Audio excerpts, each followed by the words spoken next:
Welcome back, everybody. This is 30 Days of Tarot. I'm Naha, and can you believe it's day 10 already? This is exciting. So I've got something really cool that I want to share with you guys today.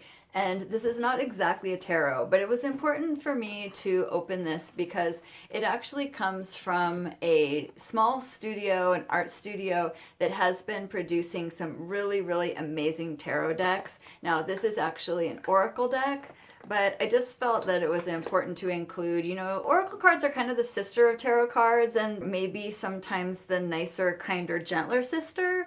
And they can be used separately, they can be used together. But these actually come from the Chicago-based art studio and Kickstarter darlings, Uusi Studios. Now, this is kind of special to me because Uusi is actually who put out the very first deck of the very first video that I ever did on this channel. Do you guys remember the Pagan Otherworlds?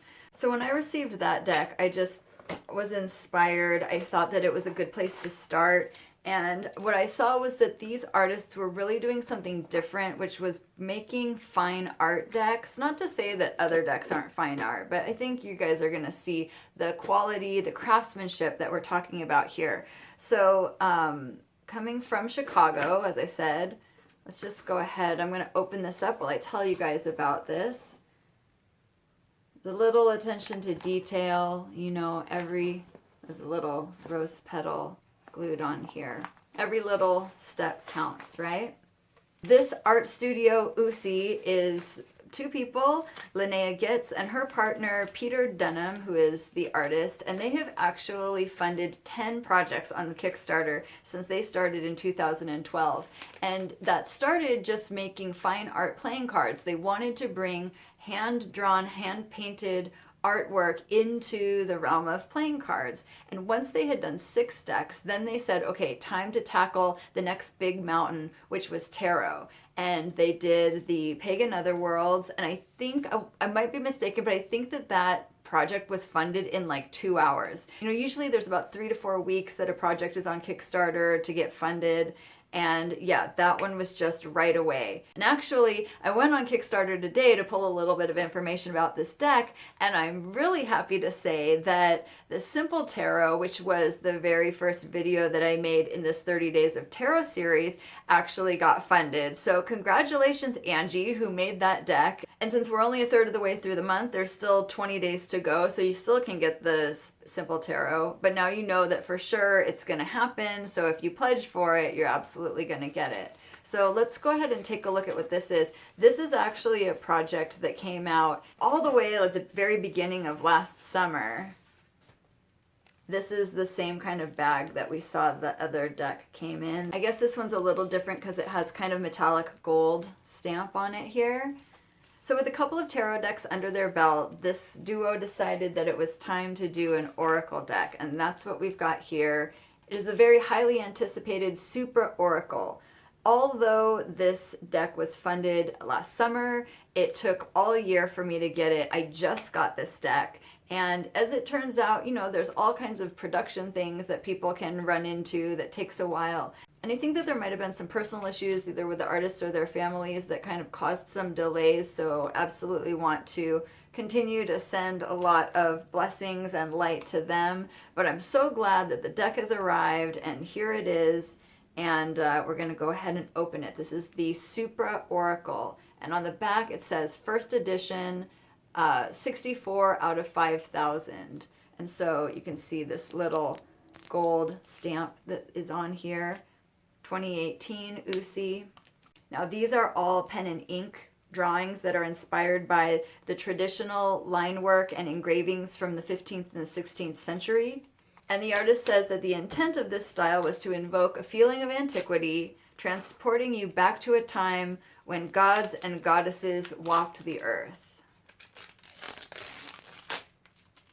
Nothing like cracking open a brand new deck of cards, right?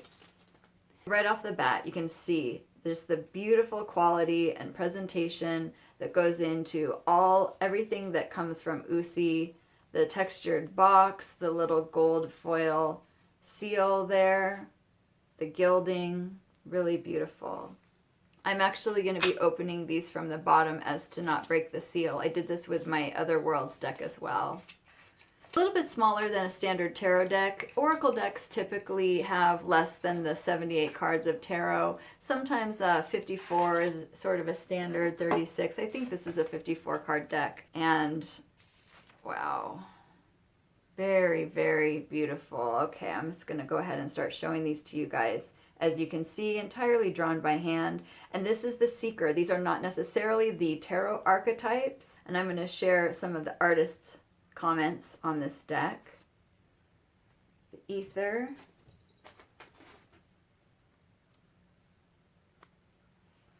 These are the elemental cards. Ether corresponding to spirit, in some traditions called heaven, the void, the source, combination of above and below. Here we have air and water, earth and fire. Wow, very cool. Supra is an oracle deck loosely based on Jungian psychology and how it mingled with Gnosticism. Gnosticism is the idea that you can know God by your own interior contemplation and knowledge of the self, that God dwells within, that you don't need to go necessarily to a priest or a church or any kind of other external thing or religion in order to connect with the divine. Gnosticism comes from the root word gnosis, gnosis to know, knowledge, knowledge of the divine.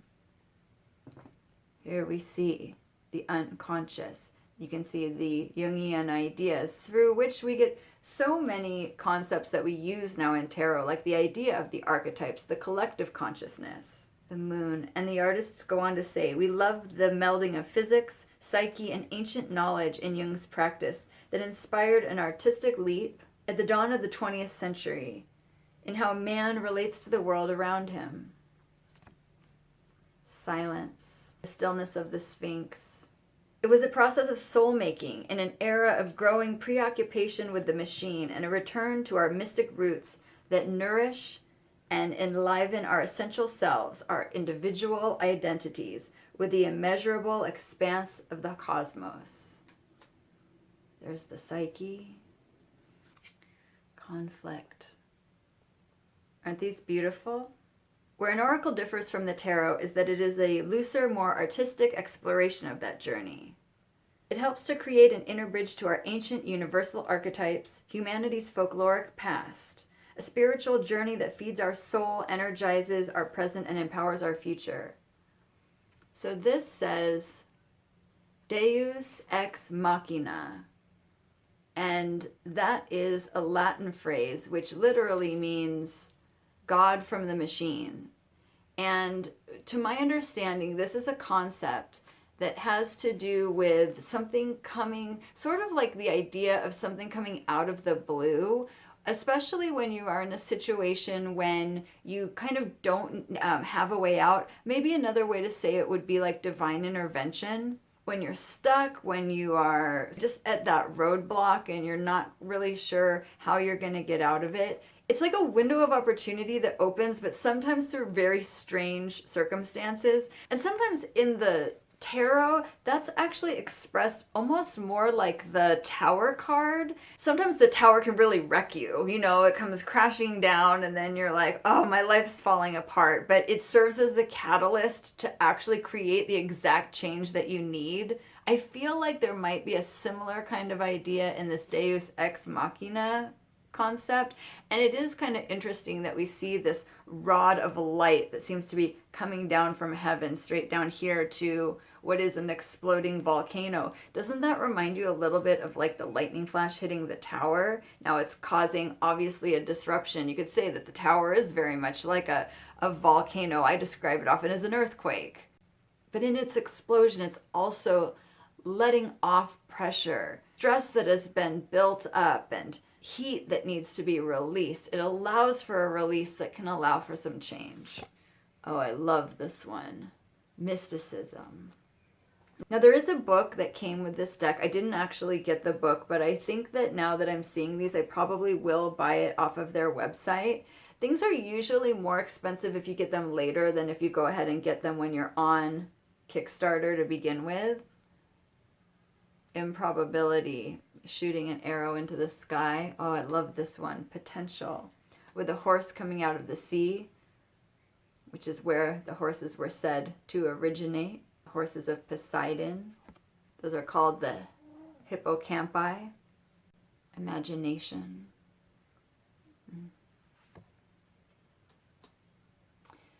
Everydayness. That's good. And of course, as I said, I was on Kickstarter, so I had to go poking around. I can't just like leave it alone. I have to go see what new tarot decks are coming out. And yes, I did end up funding a certain deck. I'm not going to tell you guys what it is yet. Someday I'll open it for you on this channel. There's Gnosis, and you see the book here being handed down from the sky. But this is a beautiful one, The Threshold. And the artists go on to say, it is the hero journey that is open to all of us, the royal road, as it was once called, that promises a dynamic, positive transformation in our characters that can only be experienced through a true understanding of our own essential selves. This is the Oracle.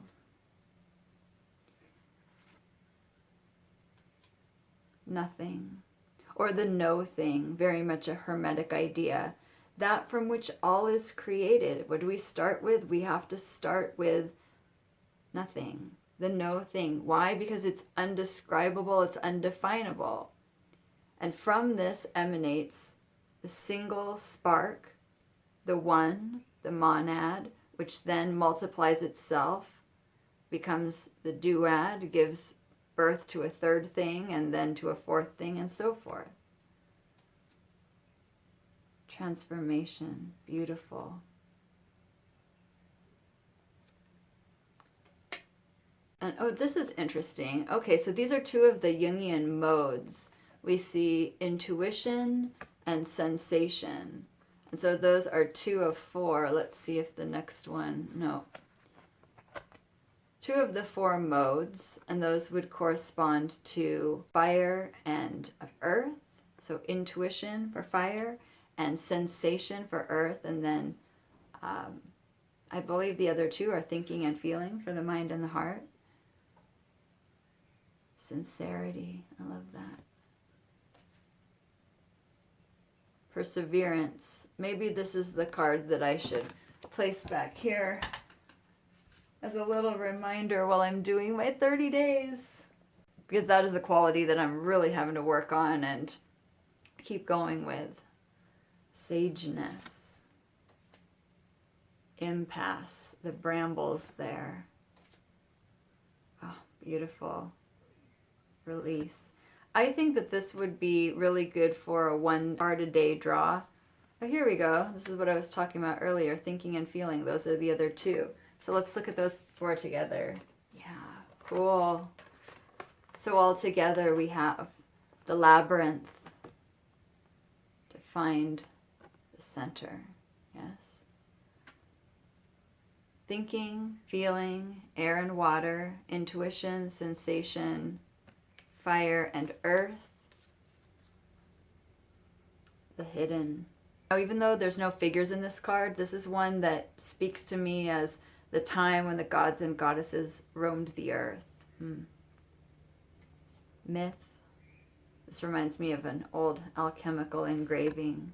Individuation, Sword in the Stone, one of my favorite movies as a child. Primordial. And ego. There's Icarus flying too close to the sun, isn't it? Magic. Forgotten. So of course the artists can take the opportunity to create their own archetypes, their own messages. There's the Merkaba. Is that like a monolith? Oh, you know what? I think these are the Tattvas. Oh, these are cool. The first color that we see in the deck. Oh, I love these. So these are very cool. The elements. There we have another expression. I think that this would be like a doorway, a portal. It could be the void, could be representing spirit. And then here we have the 4 elements, very similar. They have the traditional elemental colors, but a little bit more of a take of the tattvas than the elemental symbols that we saw earlier with the triangles and the triangles with the line. So we see the round blue circle for air, the yellow square for earth, the red triangle for fire, and the green spiral here for water. These are so cool, and these would be fantastic to use as centerpieces for altars and ritual. And then the final card is this card. The self, the rings, infinity, the all-seeing eye, the eye of God, the Ouroboros. It's a simple card, but there's a lot in there, isn't there? And that beautiful red box. So absolutely a stunning deck. This deck would make an amazing gift. You got somebody on your list coming up. It's the holidays. I would say this might be something really special that a lot of people maybe don't know about or haven't seen. I'm going to leave Uusi's website down below. Everything is just so stunning. So let's go ahead and do a single draw and get a message for you guys.